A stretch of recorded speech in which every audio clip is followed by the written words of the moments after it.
Pasukan terjun payung Rusia terekam menembaki posisi tentara Ukraina dengan bantuan kendaraan lapis baja di wilayah Kursk. Rekaman serangan demi serangan yang diluncurkan diunggah di Telegram pada Kamis 6 Februari 2025.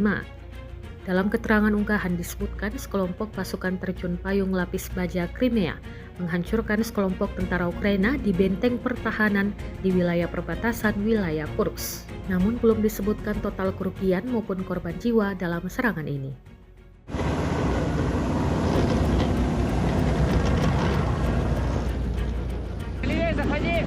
Заходи вниз.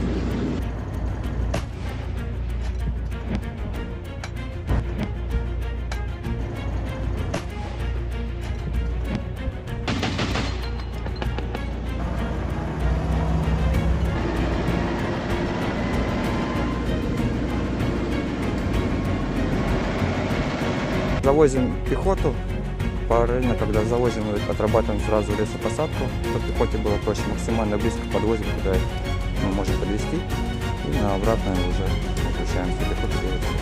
Download Tribun X sekarang, menghadirkan lokal menjadi Indonesia.